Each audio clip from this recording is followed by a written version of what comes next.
Hey everybody, and welcome back to the Deep Dive. Today we are diving deep into Social Security.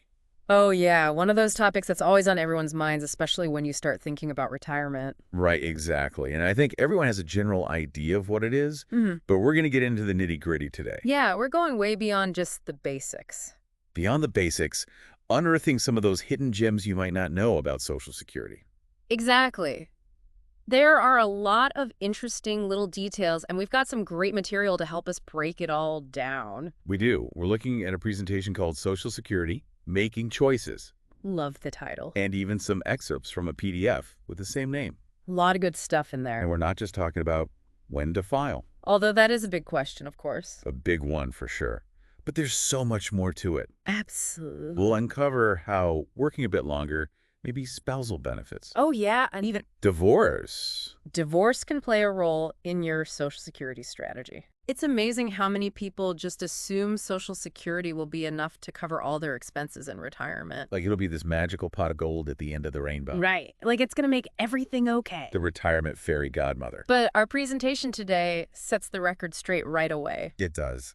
Social Security was never meant to be your only income in retirement. Never meant to be the sole source. Right. It's just one piece of the puzzle. One piece of the puzzle. And that's so important for people to understand from the get-go. Absolutely, because that means you need to think about building up other income sources.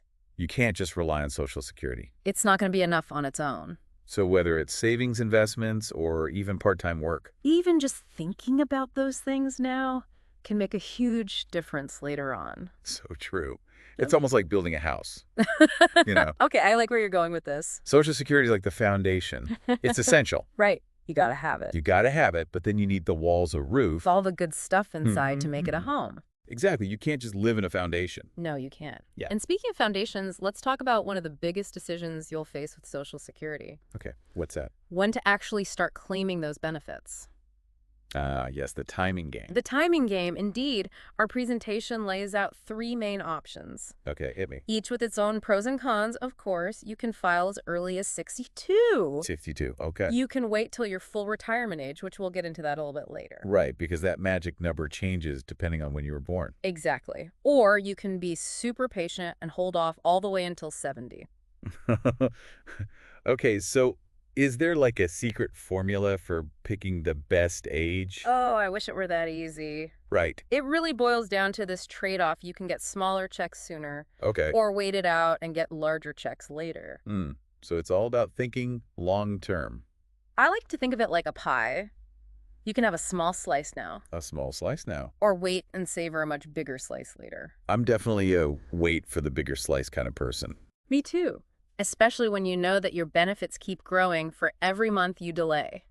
It's true, even past your full retirement age. It's like a bonus for being patient. Exactly, a patience bonus. It definitely makes waiting tempting, especially if you're in good health and think you've got a long life ahead. Makes sense, but like you said, no one-size-fits-all answer. Right. Some people might need that income sooner. Or maybe health issues make taking benefits earlier the better choice. Exactly. It's about weighing your individual circumstances. Okay, let's say you decide to start claiming Social Security, but you're not quite ready to call it quits with work just yet. Okay, so you're still bringing in some income. What happens if you keep working while receiving benefits?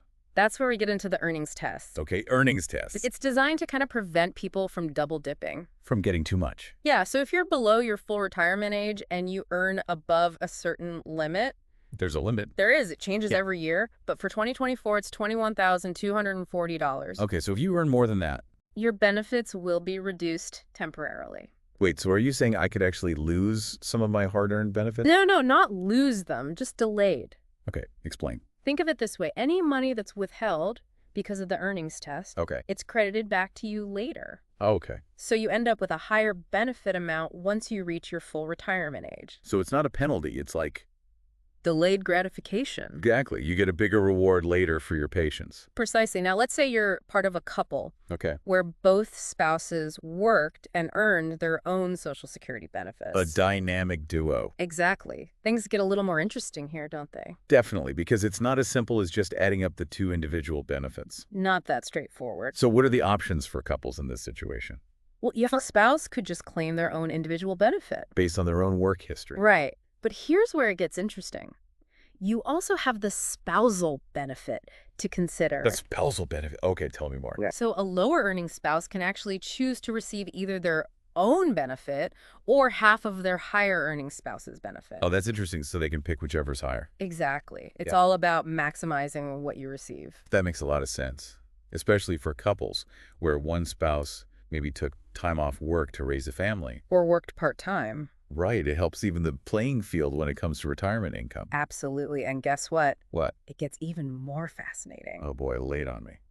Even divorced spouses might be eligible for benefits under certain conditions. Wait, really divorced spouses? Yep, that's a curveball I bet you weren't expecting. Definitely not. We'll have to unpack that one for sure. We will, but first, let's not forget about survivor benefits. Survivor benefits, okay. These are crucial for protecting your loved ones if something happens to you. Right, making sure your partner's taken care of even if you're no longer around. Exactly. If a spouse passes away, the surviving spouse can receive their deceased partner's full benefit amount. Their full benefit? Okay. As long as they've reached their full retirement age, it's like a safety net. A built-in safety net. That's good to know. For sure. And speaking of safety nets, the presentation mentions something called a family maximum benefit. Family maximum benefit. Okay, that one threw me for a loop. Yeah, it's basically a cap on the total amount of benefits a family can get. Based on one worker's earnings. Right. It's kind of a hidden rule that can sometimes lead to some surprises. It's true. There's an example in the presentation that really caught my eye. Oh, yeah, the survivor benefit example. Yes, it shows how a widow's benefit actually decreased after her husband passed away. All because of this family maximum limit. Yeah, it's a reminder that those little details can have a big impact. Absolutely, and that's why it's so important to understand all these nuances of Social Security. And plan accordingly. Plan accordingly. Yeah. Yeah, it's like those terms and conditions we all just scroll past without reading. Right. But in this case, reading those details can really make a difference. It's true. Okay, so before we get too lost in the weeds, let's circle back to those divorced spouses for a sec. Yeah, the divorced spouses. You mentioned they might be eligible for benefits, and I gotta say that was news to me. Right. It's one of those things a lot of people don't realize. Yeah, a hidden gem in the Social Security world. Exactly. So basically, if you were married for at least 10 years 10 years. and you're currently unmarried Unmarried. and at least 62 years old, 62, the magic number. you could potentially claim a benefit based on your ex-spouse's work history. Wow, so even if my ex is remarried, Even then. I could still be entitled to a portion of their benefits. That's right. That's wild. And here's another thing that might surprise you. Claiming a divorced spousal benefit doesn't affect your ex-spouse's benefits at all. It doesn't. No, and it doesn't affect their current spouse's benefits either. So it's like its own separate little compartment in the system. Exactly. That's really good to know for anyone going through divorce or maybe navigating the financial side of things afterwards. Absolutely. It's all about knowing your options Right. and making informed choices. Speaking of choices, the presentation also reminds us that Social Security is just one piece of the retirement puzzle. Right. It's not the whole picture.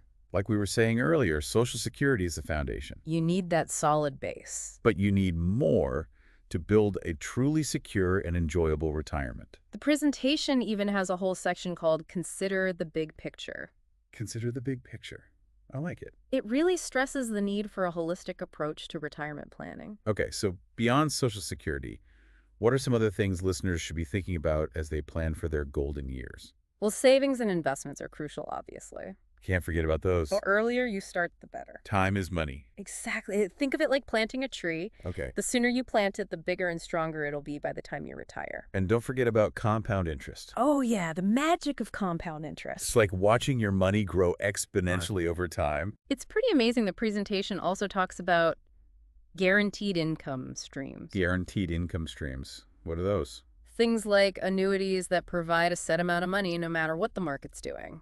So you know exactly what you're getting. Exactly, peace of mind, especially with the stock market being so unpredictable these days. Makes sense. Okay.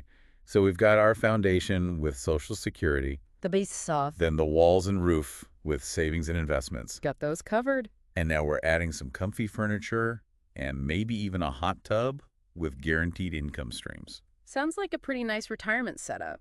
Are we missing anything? Well, just like with any house, you got to keep an eye on things, make adjustments as needed. Right. Retirement planning isn't a set it and forget it kind of thing. Definitely got to stay on top of it. So regular check-ins are important. And maybe even talking to a professional, A financial advisor. someone who can help you assess your progress and make sure you're on track to reach your goals. Okay, so let's do a quick recap of everything we've learned from this deep dive into Social Security.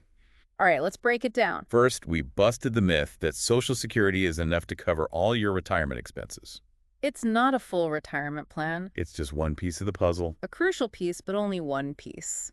Then we talked about the timing game When to file for those benefits. and how there's no magic age for everyone. It depends on your situation, your goals. Exactly. We even uncovered some hidden gems like claiming benefits as a divorced spouse. Who knew?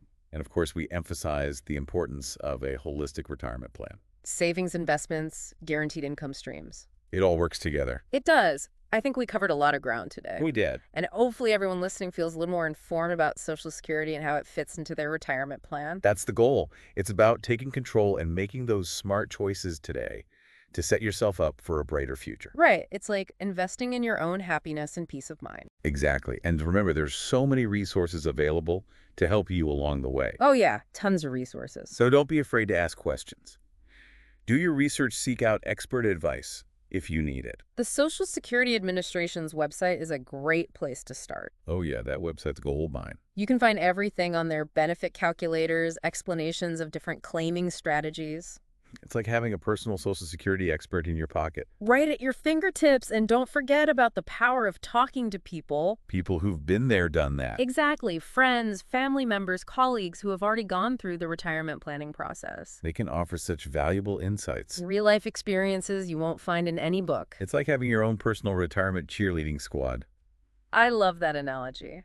So as we wrap up our deep dive into Social Security today, It's been a journey. I hope you're walking away feeling empowered and ready to take action. Knowledge is power. It is. And remember, retirement planning doesn't have to be this scary, overwhelming thing. No, not at all. It's about creating a roadmap that guides you towards a future filled with joy, purpose, and of course, financial security. It's about designing a retirement that truly reflects your dreams. And it's never too early or too late to start planning for that retirement you deserve. Couldn't agree more. So keep diving deep, keep learning, and keep taking steps towards that dream retirement. It's been a pleasure diving into this topic with you today.